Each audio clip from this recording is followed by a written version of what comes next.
Bom dia, República de Curitiba, São Paulo. Vamos fazer uma live aqui. Nós vamos abordar 3 assuntos. Para quem não me conhece, meu nome é Alexis Fontaine, eu sou empresário aqui da cidade de Campinas e também sou um ativista empresarial. Como ativista empresarial, eu estou denunciando e apontando todas as barbaridades que o Estado impõe a nós, empresários, aqueles que querem trabalhar nesse país aqui.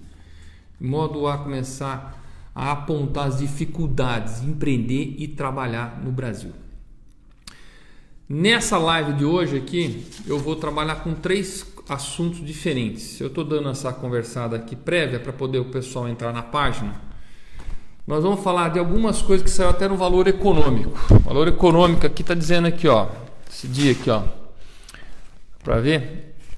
O Valor Econômico diz: crise reduz o emprego doméstico. Nós vamos estudar e entender o porquê que teve aqui pela reportagem mais de 233 mil demissões no emprego doméstico. As pessoas que trabalham em casas ou que trabalham em empresas domésticas estão perdendo seus empregos. Nós vamos entender isso claramente.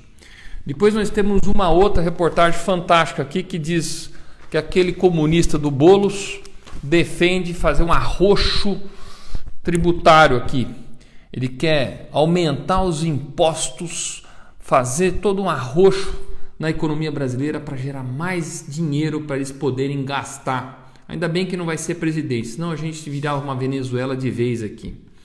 E por final eu quero falar sobre essa propaganda eleitoral supostamente gratuita, que na verdade de gratuita não tem absolutamente nada. Vamos lá, pessoal. Ativismo empresarial, crise de emprego doméstico. O que está acontecendo que tem anunciado agora que houveram 233 mil demissões no emprego doméstico? O grande causador disso, novamente, é o nosso querido Estado gerador de exclusão social. Com a entrada do E-Social, que supostamente ia garantir um monte de benefícios, né, de qualidade de fundo de garantia, 13º, tudo mais para os empregados domésticos, o que acabou gerando é que ninguém consegue fazer o cadastramento daquele E-Social. Aquele E-Social é uma verdadeira máquina de desemprego, principalmente para aquelas famílias que são mais simples. Então, em vez de ter uma relação normal, comum, como acontece em vários outros países, onde você contrata por hora, paga as horas trabalhadas e está tudo resolvido, no Brasil a gente tem aquela parafernália de coisas que, em vez de ir para o salário do empregado, vai para o governo. Fundo de garantia, 13º, férias, toda aquela coisa, seguro-desemprego, todo aquele monte de coisa. E aí os empregados domésticos não tinham isso, porque não tinha uma relação livre e tranquila, e agora criaram esse E-Social, ou seja, é o governo querendo controlar a vida de todo mundo, querendo cadastrar cada hora, cada centímetro, cada férias, cada hora, cada tudo dentro do sistema do governo, um sistema que não funciona, que é um caos. Agora também está para as empresas. Conclusão: quem não tem condição de ter um computador ou de poder mexer com isso, simplesmente mandou embora, está demitindo. Então é um mecanismo, uma burocracia do governo que gera mais desemprego. Deixasse a relação tranquila, deixasse a relação entre as pessoas e a gente teria muito mais emprego. Olha que fantástico, um E-Social gerador de desemprego, tá ok?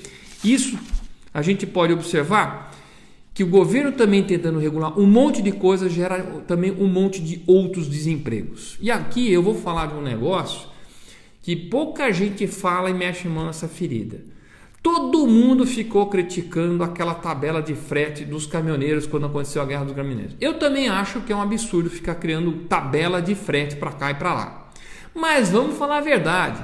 Os advogados também têm tabela mínima de honorários que podem cobrar. Os arquitetos também, pelo CAL, lá tem a tabela mínima de honorários que podem ser cobrados. Os engenheiros a mesma coisa. Eu sou engenheiro também, gente.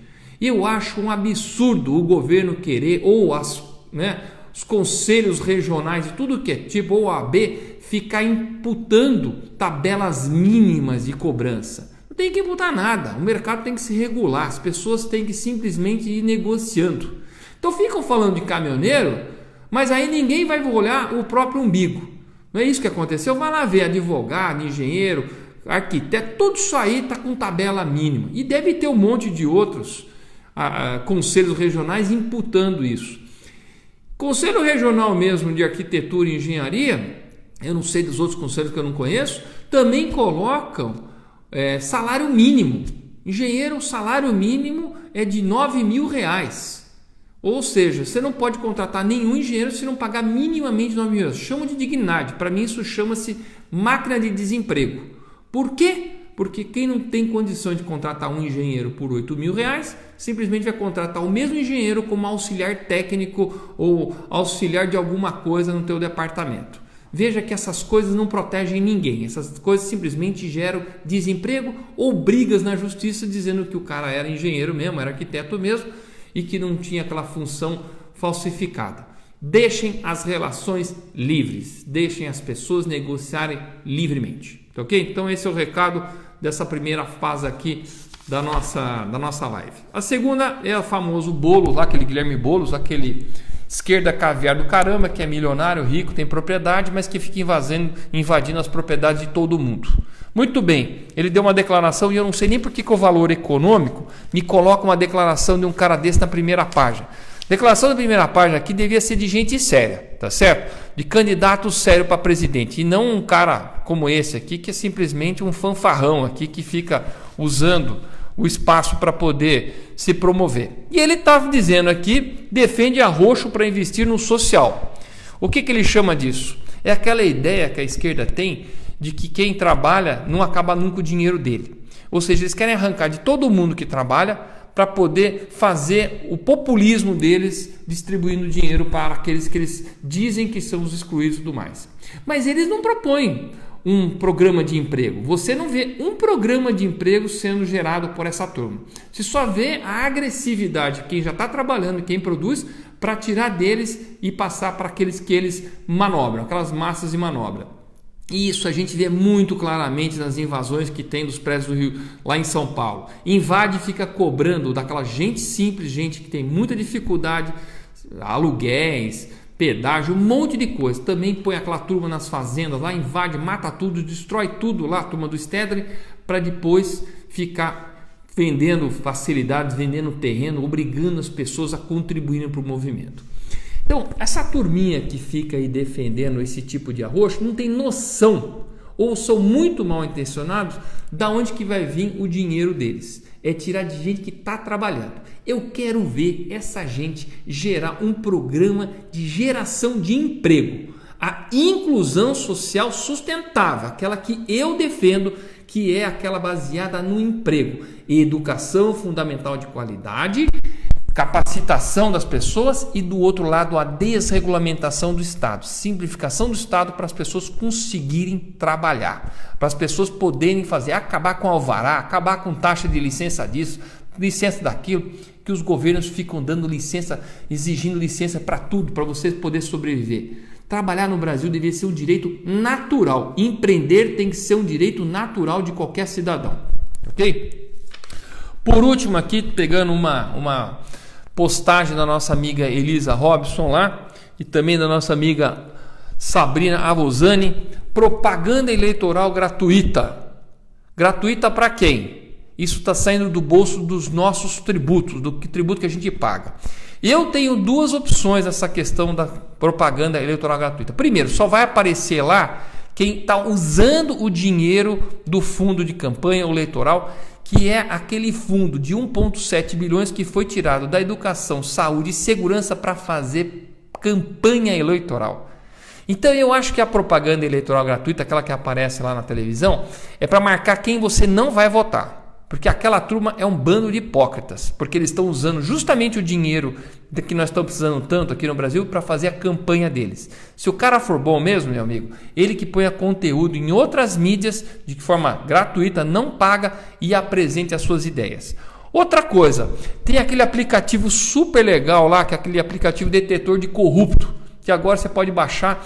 Vai lá na propaganda, se estiver vendo a propaganda mesmo, e tira a foto do cara. Apareceu a ficha suja dele, já condena essa pessoa e fala: nesse aqui eu não vou votar, e de preferência passa para frente também, que é para poder comprometer um monte de gente aí que é corrupta, tá ok? Outra coisa aqui, nós temos que tomar muita atenção com essa turma. Agora, eu desligaria a televisão, simplesmente. Nós temos que acabar com essa propaganda eleitoral gratuita. Não temos que ter isso aí, não. As pessoas que se apresentem e vão no corpo a corpo falar das suas intenções e não ficar fazendo todo aquele... Outra coisa também, né? Essa turma gasta uma fortuna com o marqueteiro para poder mudar a imagem dele. Você vai ver gente que é assim extremamente agressiva aparecendo nessa propaganda eleitoral como se fosse o cara mais santo do mundo, como se fosse o cara que mais cuidasse de toda a população. Vai aparecer com aquela cara bonitinha, fazendo aquele discurso bonitinho, mas quando você vai ver a vida dele pregressa, é cara que quer usar privilégio para tudo enquanto é lá, não tem o menor respeito por dinheiro público, pessoas que não têm o menor respeito pela população. Nessas eleições a renovação é urgente, é extremamente necessária, gente. E prestem atenção, façam a pesquisa da pessoa no Facebook, no Instagram, no LinkedIn, todo esse monte de aplicativo social que tem, vê o que ele fez na vida, o que esse cara construiu. Porque tem muito presidente, candidato a presidente aí, que simplesmente já nasceu naquele bercinho lá no Ceará, lá já foi virando... vereador, a vida inteira na política, nunca bateu um prego na vida, nunca criou nada na vida e sempre pintando de político, de defensor de pobre. É nada, ele quer mais propagar a pobreza mesmo, para eles ficarem usando ela como como uma campanha eleitoral, como se fosse a plataforma dele. Essa turma não tem um só candidato desses aí velhão que está propondo geração de emprego. O que a população quer é arroz, feijão, bife no prato. E dessa forma só tem um jeito, é ter emprego. Elas se sustentam. Por isso que eu quero ver esses candidatos falando em geração de emprego. Parar de ficar falando em taxa Selic, parar de ficar falando de outras coisas que não tem o menor interesse. Tá ok? Pessoal, deixa eu ver aqui, tem algum recado... Desculpe que eu sou meio ceguinho aqui, então eu estou vendo aqui no meu celular. Mas acho que é isso aqui, nós vamos fazer outras lives aqui para apresentar e mostrando todos esses pontos que estão acontecendo, tá ok? Então, gente, muito obrigado e até o próximo vídeo aqui. Um grande abraço.